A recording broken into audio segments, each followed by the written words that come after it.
Well, hello everyone. Welcome to another episode of Bust Up Boys. I'm Zach, And I'm Zahran. and we're here to break down the newest, latest, and greatest in movie news and reviews. And Zahran, you'll kick us off with some news. All righty, we got a big one today. Huge one, actually. We have the D23 event, Disney's big event, where they announce a lot of their new, basically their roadmap of all their films and TV shows that they're going to make. So I'll start off because I know you're dying to talk about it. Toy Yeah. Story 5. Give me Oh your man. thoughts. So I saw this on Instagram. I pinged you immediately. I just couldn't believe it. So I thought Toy Story 3 was like a perfect ending to the saga. 1 and 2 are like goated animated films. Just it has its own sense of humor that's really quirky. It's not too deep, but also not too shallow. You just kind of go along and like the time just goes by really quick in those OG Toy Story movies. And then 4 like wasn't bad, but like it just like you just know they're just like extracting value from the IP, and 1, 2, and I guess 3 were like so good. So I just it's just crazy to me that they're going for 5. But I guess this is Disney's strategy just to go for more of the franchises and the recently rehired Robert Downey Jr. We talked about that last episode. So I think now they're trying to play to the hits. Like they know like Disney Plus didn't quite work out, lost a lot of money. So maybe they're now in just, investing mode or like reaping mode where it's like, okay, we know Toy Story. It's like a known franchise. All the people who grew up with Toy Story now are having kids. So let's try and just make money off that. And I guess Pixar is like now part of their cash wars. So yeah, that was my initial reaction. Is like, this was a cash grab, but you know what? I'm going to go watch it because I have so many good memories with Toy Story. Absolutely. No, I think I felt the same way. Toy Story 3 for me was the perfect ending. I came back to it so many years later, and the whole handing off the toys to the younger generation. And I always felt very sentimental with that because I actually watched that with my little girl cousin. And I actually was the one who gave a lot of my toys to her too. And so I'm like sniffling on the side while she's like, I think like 5, 6 years old at the time. And I'm like, damn, this is speaking to me. I just finished college, I think, at the time too. So it resonated a lot with me. And for me, Toy Story 3 felt like that was an ending. It was a nice storybook ending to this brilliant franchise. When Toy Story 4 came out at first, this same reaction you're having, I had the same exact reaction. Like, why are we doing this again? And I watched it and I was like, you know what? I get it. This is Woody's last hurrah. We had our last hurrah, but the toys need to have theirs as well, their purpose and everything like that. So I understood it.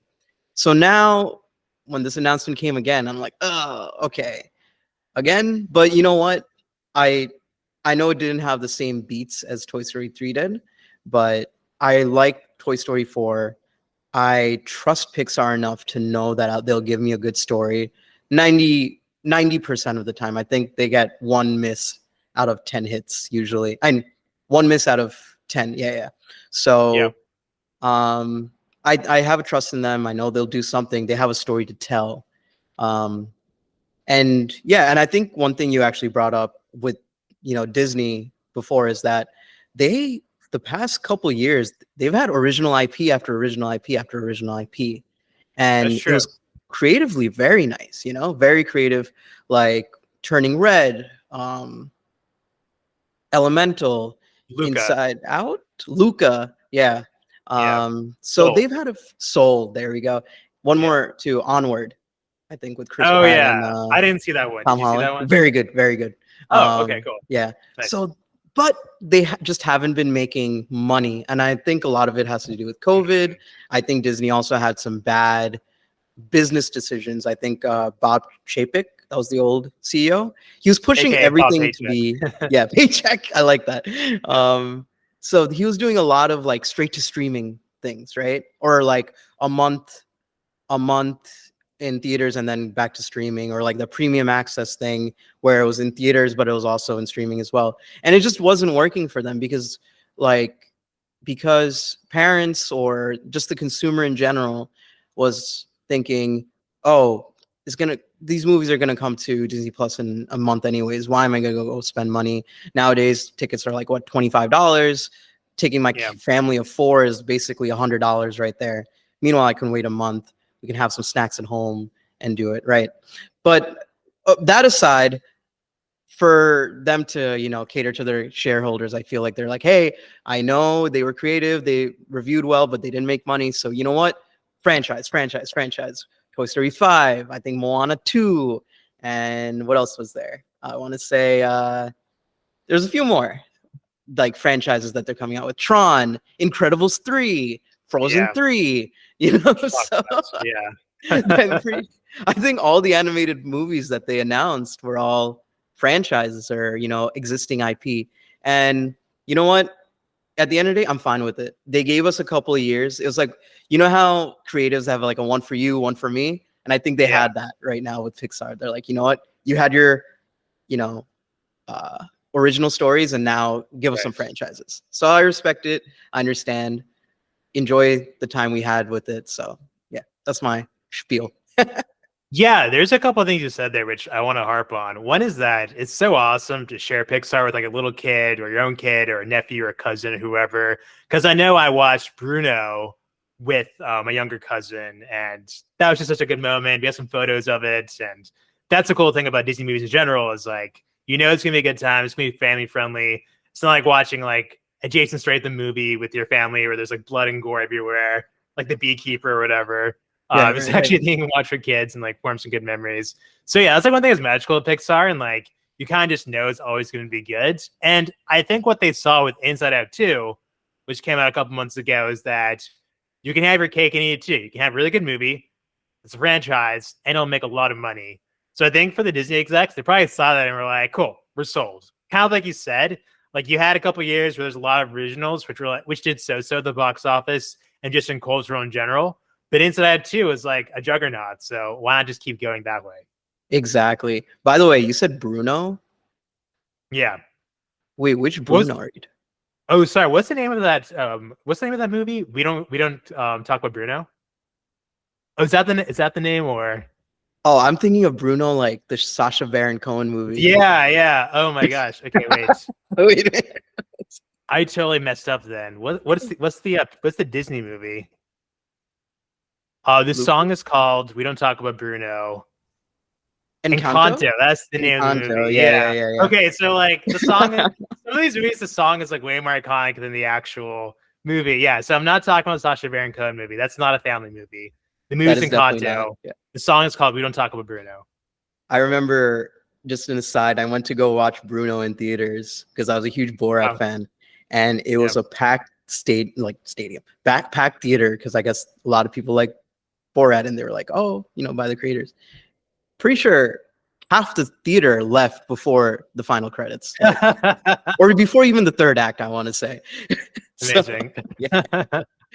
Just an aside, but no, totally get the part where it's like you connect with like your younger siblings or nephews, nieces, and it's very nice. Like, and I think that's like Disney's bread and butter, and I hope they hold on to it for years to come. What do we have next in news? We got same place. Avatar 3 announcement with its title. It is called Fire and Ash. So they're going with the 4 elements. Yeah. Okay. I'm down to check it out. I'm down. I can't wait to go watch it in IMAX. That's all I'm thinking. Gotta watch it in IMAX. Yeah. IMAX 3D. Made for. Yeah. People say like Avatar is not culturally relevant, but the amount of box office it makes, just because like they don't sell toys or they don't have something constant coming out all the time, people are like, oh, it just has no cultural relevance. But no, it's a juggernaut, and you never count out James Cameron at the end of the day. Yeah, you can never count that guy out. It's oddly enjoyable to go see an IMAX just to see like what he's been up to that comes out of his imagination. We saw the last movie together, and it was so interesting to see all different whales and different kind of sea creatures he made. So I guess now we're going to see like magma avatar people or fire avatar people. That should be interesting. Very cool. Yep. It's actually following Avatar: The Last Airbender in a way. It feels like I think the first one was like air, right? Second was water. Third was fire. I want to say. Oh no! It was water, earth, fire. Close enough. But I think they're following that. I think that was his plan in the beginning, like the Avatar 4 elements and everything. So gotcha. What do And you think doesn't he's he gonna get? have Oh, like sorry. 8 movies lined up or something crazy like that? He does. He does That's indeed. so wild. Okay. One thing I loved about it is that, the movies, they had a like time in between, like when did Avatar came out? 2009, I want to Yep, say. 2008, 2009. Right. 2008, 2009. Yeah. So Yeah. having that room to breathe, having that build up hype is very nice to see. Like we don't need we don't need a movie every year. So, if Yeah. he's making multiple of these, like it's fine. Just have some space in between and give it time to breathe and really think about the movie. I think that hype really helps it to remain popular. Yeah, if it came out every year, I could see everyone starting to turn on it.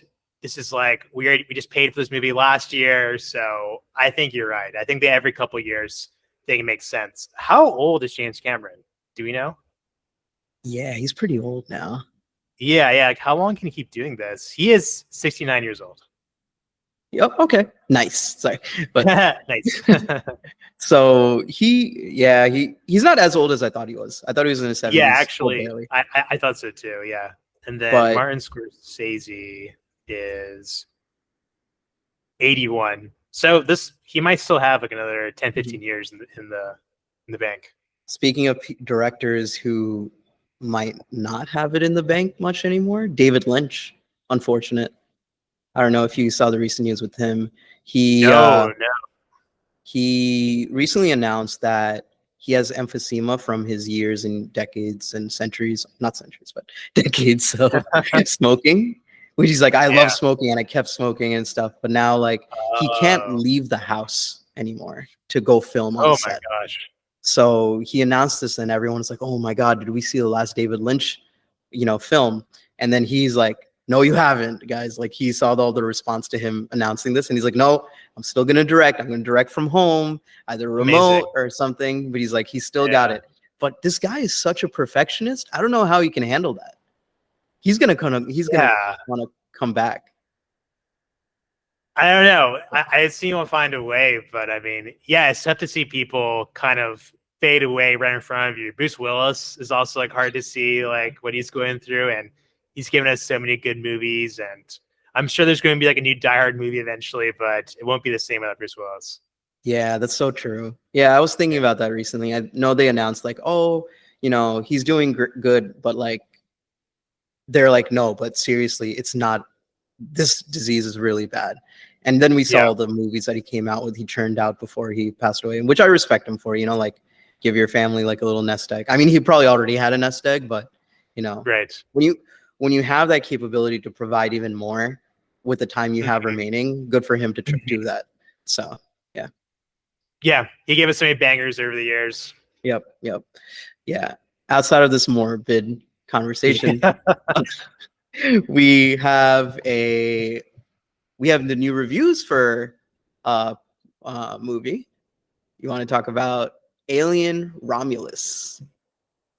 Yeah, so this movie, I saw I saw the previews a bunch of times in movie theaters. Right. This was like one of the like top 10 most shown trailers I think at the movies I've seen this year. Yep.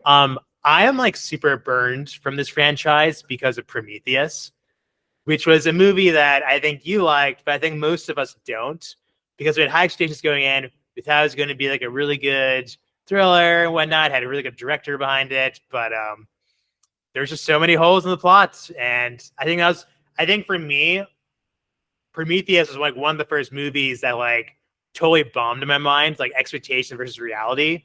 And so that's where it stands in my mind. It's like, that's the movie that like showed me how a movie could be like a total bomb in my head and just Sorry. totally flop in my head. So Yep.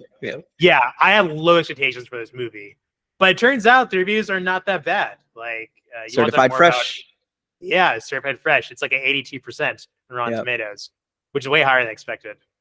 So for me, it wasn't like I really loved the movie. I think it was more I really respected the tech that they used. Like the one thing I don't know if you remember from post Avatar, everything was 3D. Everything that Yeah. they made like was like 3D here, 3D here. So there's a real type of 3D which Avatar used, and then there's this thing I think it was called interpolated 3D where they just take a 2D image, and then they try to make it look 3D. This Yeah. one was actually filmed to be 3D, which I really appreciated. So I was like, oh, you know, like, and then I went to watch it in 3D. I was like, oh, this is really cool. And I mean, we were younger back then, so I was even more just like, oh, the special effects are nice. This is the future, and like, I really respect them for going hard on this. But then I watched it again at home, and I'm like, oh man, these guys are making really dumb decisions that I didn't think about. Like, why didn't you turn left when the thing's coming down? Yeah. But no. I think the first Alien movie was really good. And then there was the Aliens, which was actually David Lynch, right? Aliens, Alien 3, I want to say. It might be, yeah. Because I think the original director wasn't there. But regardless, yeah. So I think I liked Alien 1 and then Alien 3, Aliens. And then after that was Prometheus for me, which I enjoyed. And then there was Alien Covenant, which was kind of mediocre at the end of the day. So I'm kind of looking forward to this. I see the good reviews. I heard the director has been really promising lately. So, you know, I'm excited. I'm very excited to see how it goes. And it's nice to see it come back to its horror roots. There's also a game I played, Alien Covenant, I want to say. Or is it Alien Covenant? Alien Isolation. A beautiful game, very scary, very hard to play. I think I played it like with the sound off just to finish it off. But I think that got my love for Alien to come back again and that lore. So excited to see how this does, especially that it's back to its horror roots. Okay, I have a question. So Predator is like a different franchise, but there's movies where they like fight each other. Like, do you know like what that's about or? Oh my God, I went to go watch that in theaters a long time ago. Yeah. So they were separate franchises, but do you remember those years? I think it was like 2003, 2004, 2005. They were making these like cross franchise things. We had Alien versus Predator. We had Freddy versus Jason, you know, like they're trying to bring all of them together. Oh, I see. So I think it was one of those like horror crossovers where they're trying to bring everyone together, get the hype going. AVP made a lot.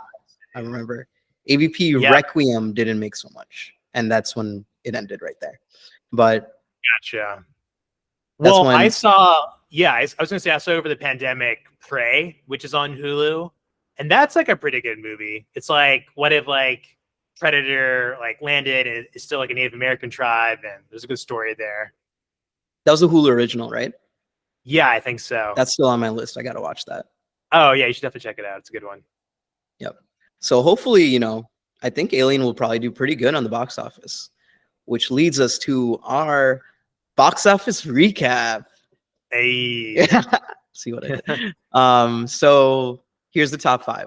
Rounding up number 5, week 6, making a little under 8 million, 7.98 million, is Despicable Me 4. I have not watched it, but good to see it's still doing good. Great animation. Have you watched it? No, I haven't. No. Yeah, me either. I think I'm past it. Despicable Me 2 was like my peak, I guess. Number 4 comes in as Borderlands, the bomb, with week 1 making only 8.6 million. Oh no. Yeah. We talked about that last week, but like it's so sad. What a good cast and not terrible IP, but I guess it's just like this is what video game movies are normally like, not that great. Right. Like I think it was not a great. Oh, we talked about this last week. Yeah, it's not a great story, but not a horrible story. Like if you put some TLC into it and really got into the camp, I think it would have done better, just with a better storyline, you know, written. But oh well, another bomb, another video bomb we needed. You know, we had Sonic, we had Mario, we had Last of Us, we had Fallout. You know, there's only you can only get so much. Right. Only so many good ones before a bomb. Yep. And then we got number 3 with Twisters with 15 million. 310 domestic. Not bad, because I thought this was going to be a very domestic heavy movie. So them having 310 million worldwide, not bad. Good for them. It's not bad. Now we got the highlight of this week. It ends with us at number 2 Week 1 debut with Ooh. 50 million domestic, 80 million worldwide. That's a Not lot. very good. It's very, very good. I think Wow. Okay. we'll see how this weekend goes, next weekend, Right. because usually these type of movies, they're very front loaded with like, fans watching it immediately, and then there being a huge drop off. But we'll see. We'll see what happens. Okay. I'm expecting greater than 50% drop, but we'll see tomorrow. Well, during our Okay. next call. And then number 1 for week 2 with only a 44% drop, which is pretty good for a comic book movie. Deadpool and Wolverine with 53 million domestic, and which rounds it to $1 billion worldwide. They have now $1,029 million for their total so Boom. far. So that's Disney's second billion-dollar movie of the year, I assume. Yeah. Is it? Wow. What's their second? They didn't have another one? You have Inside Out 2, and then you have Deadpool, and then I don't know if they've had other ones. You're right. Yeah. Sorry, I'm thinking back to pre-COVID when like, billion-dollar movies were just, Yeah. every day. Like I think back then it was like, yeah. Back then it was like, if it didn't make $1 billion, what went wrong? Right, exactly. Well, this goes back to what we were talking about earlier, which is like I think Disney's feeling the hot hand. Just like Deadpool did great, Inside Out 2 did great. Let's just like reap from these franchise movies. Right. Oh man. So do you want to go into this? It Ends With Us. And basically I'm just gonna talk to you about It Ends With Us with a potential guest star coming in. Let me see. Ooh. This could be our first cameo appearance on the podcast. All right, let's see what happens. Hey. Hi, Zach. How's it going? Not too bad. I am super excited to hear more about this movie, which I just found out made $50 million at the box office last weekend, which is way more than I would have expected. But there's been a lot of drama about this movie, so I want to catch up. Yeah, the online discourse about it is just off the charts. It's been crazy. But I think as someone who's like read the book, but also watched the movie. Oh, wow. Okay. Like there's always that old adage that like all books are better than the movie. Right. But I would say in this case, other than like the 2 or 3 of the details, this was a pretty comparable like conversion from book to movie. So I thought that was great. I feel like there should have been a trigger warning just because of the content, because it was around domestic violence, and that was not there, so that was missing. But overall, movie-wise, I thought it was a very beautiful movie, and it was just not marketed appropriately. It should have given more weight to the topic itself. Do you want to talk about the drama? Yeah, can you give because I don't know all the background. I think you can give me a good like background about what happened. Okay. So the movie has like a deeper story. It's not like a rom-com per se. Like it's about something that, so many women in the United States go through, and there's so much stigma around like, oh, why does a woman stay in an abusive relationship? When the director, the person who bought the rights to the book, his whole like persona has been like, no, flip the question. It should be like, why do men behave this way? Not like, why is the woman staying? And I think that's how he kind of led this project and got the inspiration to do this movie and bring it to screen to inspire all these women to speak up. He's also the lead actor. He was also casted as the lead actor by the author.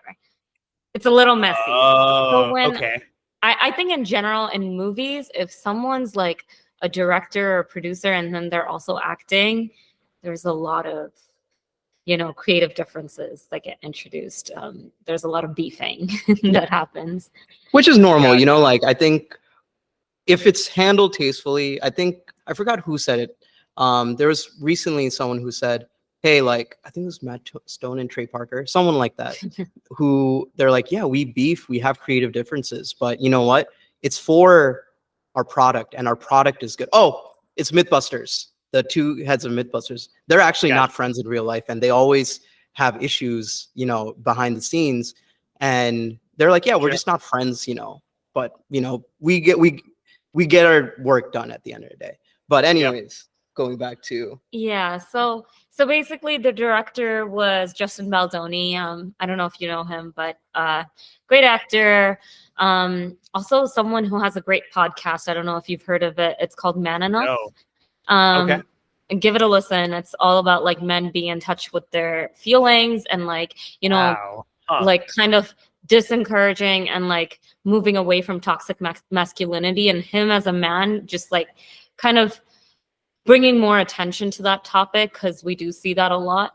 So this guy is like really in touch with his emotions, so it kind of makes sense with his track record why he would take up a movie like this. And I think that was his vision, but the marketing and a lot of people who've watched the movie came out crying from the movie because they didn't realize it was about DV and got heavily triggered, because the marketing done by Blake Lively and some of the other actors and even the author is like, it's a fun rom-com. It's a girly pop movie. You know, wear your florals, bring your friends. So it was kind of marketed. Like their argument is that, oh, you know, she's more than a domestic violence survivor. She's more than a domestic abuse survivor. But like at the essence, there's not as many movies like this that speak about DV. So she barely spoke about it. So now all the tabloids, everything, they're just like, oh, I'm Team Baldoni, I'm Team Blake Lively, I'm Team Ryan Reynolds. And oh, it also got messy with Ryan Reynolds.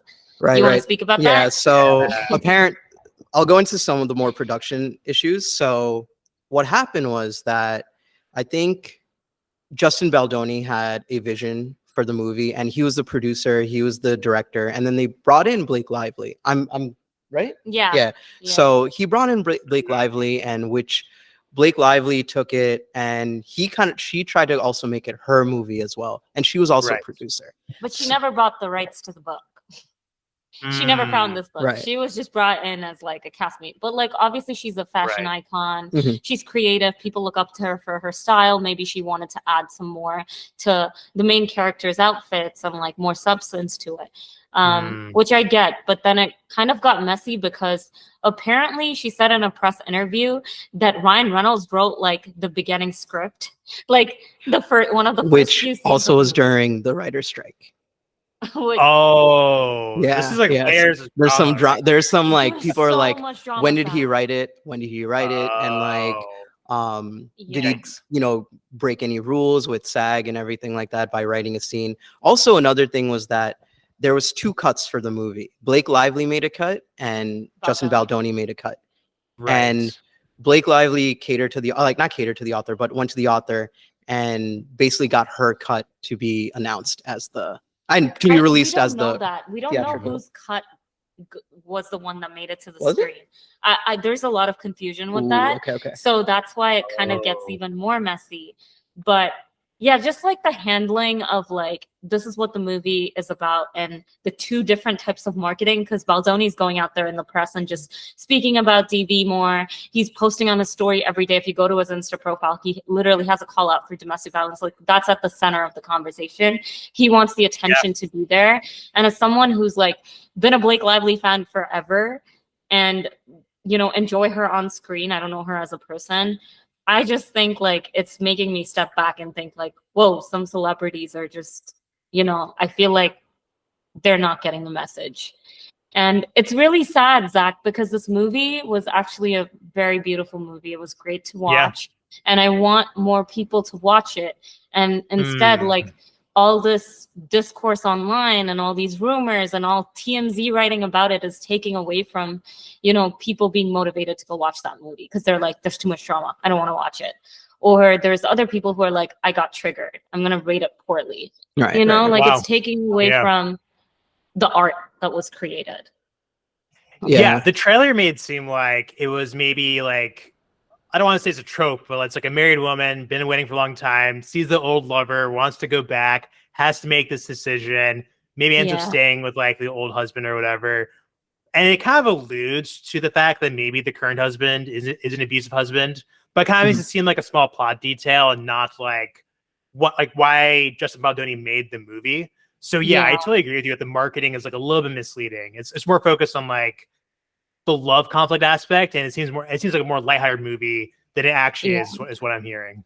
So yeah, I was watching like 2 different promotions for the movie, and I saw Yeah. how Justin Baldoni was marketing the movie, and I saw how Blake Lively was Oh, marketing the Yeah. movie. If you see Yeah. Baldoni, the way he's marketing it, he's talking about DV. He's talking about how like, hey, look out, here's a hotline and everything like that. While Wow. Blake Lively was talking more like, whenever someone was bringing it up, like, hey, what about the DV? She's like, oh, like, you know, I forgot what she said. He's like, She's like, "Are you oh, asking for my address? yeah, Are yeah. you asking for this?" Like, it was just It was so. very put offish. It right? was very put offish, yeah. Ooh, okay. And people are Yikes. coming out with like past interviews of like her giving press interviews as well, and it's like goes to show like some people really do need media training because they're not. Yeah. Yeah, I saw that. Do you see that interview? It's like this is an interviewer who interviewed her a while ago. And Hmm. Yeah. when all this drama is happening, she released it and it says, this is the interview that made me almost quit my job. And the way she was speaking with the Oh. interviewer was like very rude, very like, I'm better than you kind of vibe, which I didn't Yeah. appreciate because I actually liked Blake Lively. Like I liked when we watched Gossip Girl, I appreciated her. I thought she was a good actress at the She time. has great movies with America Ferrera, like The Sisterhood of Traveling Pants. That's also a great movie. I've grown up watching it. Age of Adeline, like The Town. amazing. You know, she's been good, Yeah. but you know, kind of moving away from this topic, and while we're on the topic of movie, though, the fact Yeah. that there's this part of the conversation on Reddit is fire, and like I'm a TikTok user, so I also see it on TikTok. It's like everyone's shading on her for 2 reasons. One of it is, oh, she's the next J-Lo, and then the next reason. The next reason is basically like, oh, Ryan Reynolds and Blake Lively is trying to be the next Barbenheimer like last year. So I wanted to talk about it with 2 of you avid movie watchers. Like, what do you think about that? Because I'm sure like you've both watched Deadpool and Wolverine by now as well. I mean, this is like Barbenheimer at home. Yeah. This is like J-Lo Barbenheimer. Yeah. So Exactly. I mean, box office wise, it is making money. Like It's I don't know really how making it might money. be front loaded because of, like I said, like usually fans of previous IPs, they usually watch it opening weekend and you'll see a huge drop. I'm expecting a higher than 50% drop for this one next weekend, but let's see what happens. But overall, yeah, there's a lot of drama with this that feels very like, it felt a lot like Don't Worry Darling from last year. A lot of drama behind the scenes and everything like that. Like, so very messy interviews. again, I don't want to take a side because so much is like rumors, and you know, he hired the crisis PR team that Johnny Depp did. But that's a PR team that a lot of the big leagues hire. Like even Drake hired him, and like there's so like the PR team's probably good at what they do. So That's why also not a good example. But and not a good example, right? Not that Drake should be like the example, but what I'm trying to say is that they're a good PR team.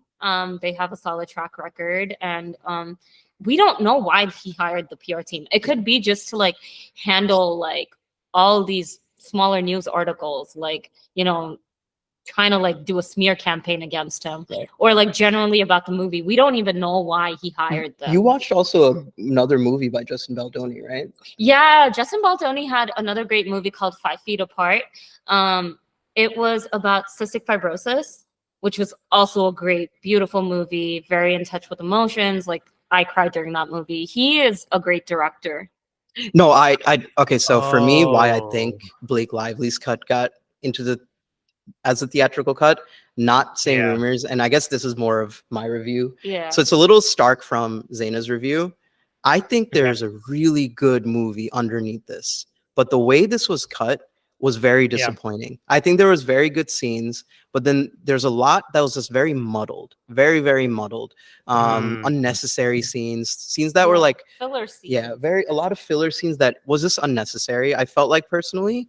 And I don't know, but it was well shot. There was a lot of scenes that are very well shot, and the acting is great. So this is why I was also like, Justin Baldoni as the director, but also the lead actor was the highlight of the movie. He was the perpetrator as well. He was the one who abused the main character. Oh, spoilers. Okay. Well, yeah. Well, they knew that. Okay. Well, I'm sorry. But spoiler alert.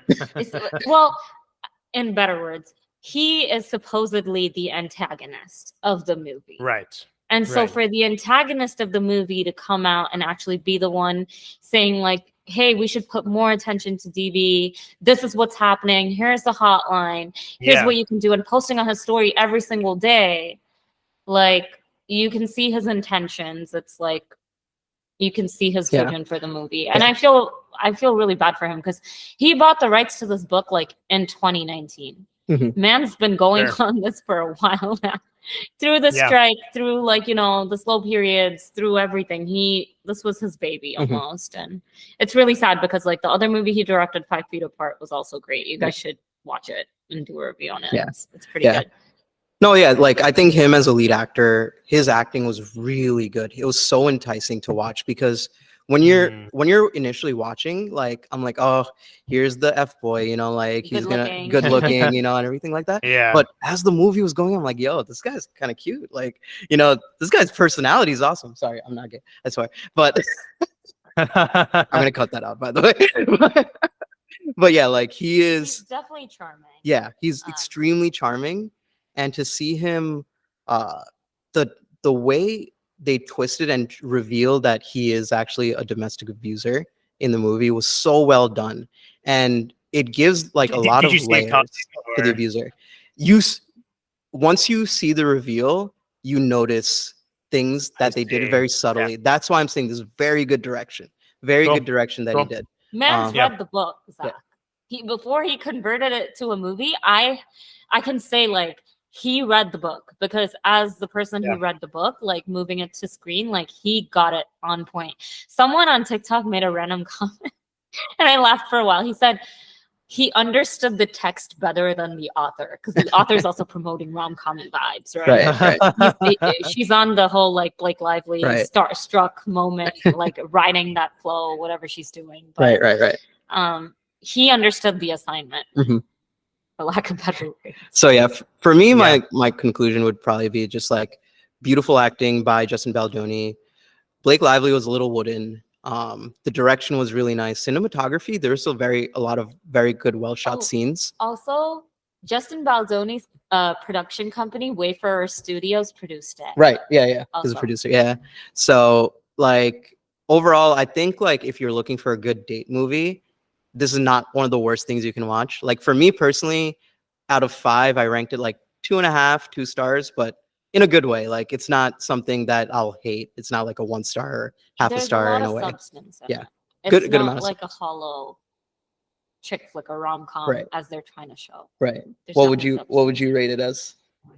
I'm like mixed right now because I feel like I'm like one of those folks who are like, oh, I watched the movie, I read the book, but like seeing the shit online is just like changing my mind almost. But if I had to objectively speak, I would probably give this like a 3.2 out of a 5. Sure. Just because like I think Baldoni carried that movie as well. It's hard to play the antagonist, especially in like with so many different feelings. It's hard to play that movie. So just for him, I add to the 3, so 3.2 for sure. Got you. Oh yeah. Also, I think the actual love interest was not a good actor. I don't know who that was, and I don't want to know who that was because he was cute, wooden. He was cute. He was a good-looking guy, but he was very, very wooden as an actor. Oh, and what's his name is so great in this movie. Hasan Minhaj was. Hasan Minhaj. I was just gonna ask about that because I see that on Rotten Tomatoes. Like, what does he do in the movie? He's hilarious. He's a good actor. He was Jenny Slate's husband. Yeah. He was. Oh, I see. Jenny Slate was the best part too of this movie. Justin Baldoni and Jenny Slate were the 2 highlights of the movie for me. Jenny Slate because she's the worst. I don't know if you get it. Parks and Rec reference, but anyways. But Jenny Slate, like in the movie, her acting was good, but like what she did after is like questionable. I don't know. But Hasan Minhaj was great. He totally played that role, like you know the type of guy Marshall is in How I Met Your Mother. Okay. That was kind of his vibe. Right. From the reading the book, that was his vibe. And I'm glad they casted him like someone of color as well to like, you know, add more dimension to the personality as well. So I really enjoyed him. Nice. What do you think about his acting? Has he been in any other movies that I know? I was just checking that. Yeah. So I'm trying to see. I mean, he was on The Daily Show. That's where I really knew him from. Was he on another movie? he was in a movie called Babes, which Okay. didn't make a lot of money but got really good reviews. Okay. Lana Glazer came out this year, so I think he's trying to get more into it. I'd love to see him do more movies. Yeah, he did a good job on this one. Yep. So yeah, I think overall decent acting, especially from Jenny Slate and Justin Baldoni. Good direction, good cinematography. Story is okay. Like it's a I would say it's a middling 2-star for me, 3.2 from her. Zach, if you want to go watch it with Viana, I think not the worst movie you can watch, I would say. It's a good movie. Yeah, I That's a good way really of like putting the it. story. Yeah. Well, now I'm curious because now I know there's a twist, and also like I just didn't know about the whole DV angle of it. So thanks for talking about it. I'm glad we spoke about it because that hasn't really gotten through in the press coverage. It's more about like Justin versus like Lively, which is interesting. But then I didn't realize there's this whole like purpose to the movie, which I find really interesting. Yep. Yeah, definitely go watch it. I think you'll like the story just because like there's a lot of movies out there, but I don't think a lot of them give this much light to the situation. And I was following No More Org, which is like a support organization for DV survivors and anyone who needs help. And they have actually been getting DMs, and like even Justin Baldoni has been getting DMs like, this movie inspired me to leave my relationship, my toxic relationship. So it's doing something. And for that, like it deserves all the stars in my head if you're helping somebody get out of that situation. Nice. Yeah. There you go. So that's our review. Yeah, thanks for having me, guys. Awesome. Oh, thanks for joining. No, we needed the background, man. But thank you for all the like, input. I've been really getting into reading books, and sometimes it's nice. Like in my head, I read the book and I think of it a certain way, and then seeing it in the movie, I see it differently. But I've been enjoying that a lot. So this book definitely left an impact on me. So I'm glad I was able to speak on it. And even Zach being like, "Oh, that's not what I thought it was." Like that just goes to show like the different right coverage. But yeah, thanks for having me. Of course. All right, I'm gonna leave you to it. That was my 2 cents, which became like 15 minutes of It Ends With Us. But yeah, definitely go watch it. Cool. All right, see you later. Thank you. See ya.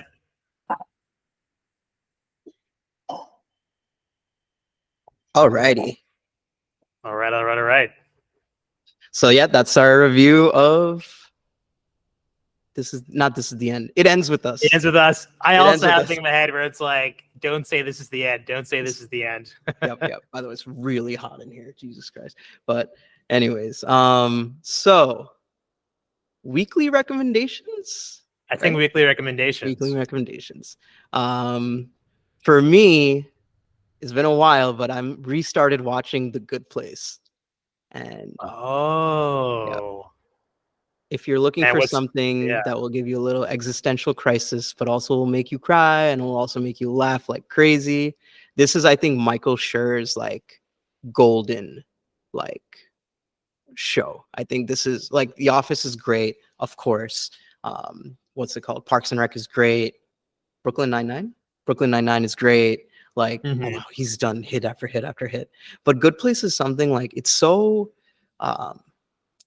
there's so much meaning behind it. And I'll just give you like a little background. So the story is basically Kristen Bell, she dies and she wakes up in the good place. And the good place is basically heaven. And there he meets up with Ted Danza, right? Ted Danza. Okay. White hair, silver fox. So he's basically the architect of this neighborhood of the good place, like quote unquote heaven. But the twist is that she's actually not supposed to be in the good place. So her name gets mixed up and she gets sent to the good place because there's another person with the same name as her. So shenanigans happens. She meets up with like three other people. I forgot their names. One of them was in The Acolyte recently. Who when I saw it, I think that's what made me want to watch The Good Place. I was like, oh my Sure. god, Jason Yeah. Mendoza. So he's probably the funniest person in the show too. But all of them, just their chemistry, all 5 of them, their chemistry is so nice that like Mhm. it's just amazing to watch. And the deeper meaning behind it, you know, like just talking about the afterlife, what does it mean to be a good person? They explore a lot of like different, you know, philosophers like Kant and everything, Kierkegaard, like so. Wow, this is getting deep. Yeah. So they go deep into philosophy, like what's the meaning of life? What does it mean to be a good person? Like, you know, what makes you morally right, you know? And just exploring like Mm. life on earth and like the complexities of the life on earth, where it's becoming harder and harder and harder to be a good person. So, you know, beautiful acting, beautiful writing. The laughs just keep like hitting, you know, the jokes keep hitting. So that is my recommendation for this week. I love that. That sounds really nice. Is that on Peacock or how can we It's on watch Netflix it? right now. Okay, cool. Yeah, Nice. Very cool. Yeah, it's because like it sounds like it's going to these deep topics, but also like staying funny and like being Mhm. light and like not being too much of a chore to watch. Yep. Nice. Your recommendation for today? Yeah, this is like a really random recommendation, but like I thought it was like random in a good internet kind of way. Dua Lipa has a really good book review YouTube channel. What? Yeah, this is like the most random thing, but like I've already watched I think 4 of these videos. It's called Service 95. I think there's a video where she explains why she calls it that. But so far, I've seen the interviews with Michelle Zahran, who wrote Crying in H Mart, which is a book I read a couple of years ago.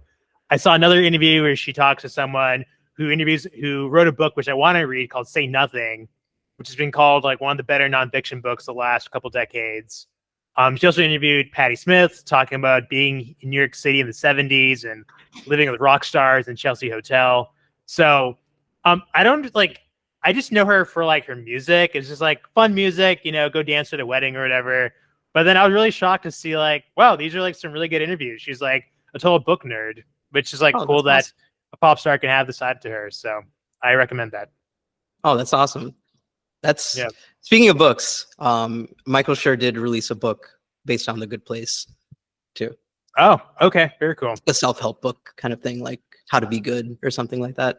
I forgot what the Cool. exact title is, but reviewed pretty well. I think Zainah actually read it. So We need like a Zainah's book club podcast. yeah, now. you guys should do a book club thing. I am into books, but I'm more into sci-fi stuff like Star Wars books and Halo for some reason. Halo surprisingly has very good books, by the way, sci-fi novels. That is a surprise. I did not know that. Yeah, the lore behind it is pretty good for a first-person Interesting. shooter. Yeah, the only lore I know is like the flood, and then I guess maybe there's lead up to the flood and everything. Yeah. Yep. Maybe one day we'll talk about it. I need to read I bought this prequel trilogy of it, so maybe it shows up in one of my recommendations one day. Gotcha. But awesome. Sweet. Well, if you got this far, as I like to say, please like and subscribe, and we'll be back next week. Absolutely. Thank you guys, and this is the Bus Stop Boys. Hey. All right.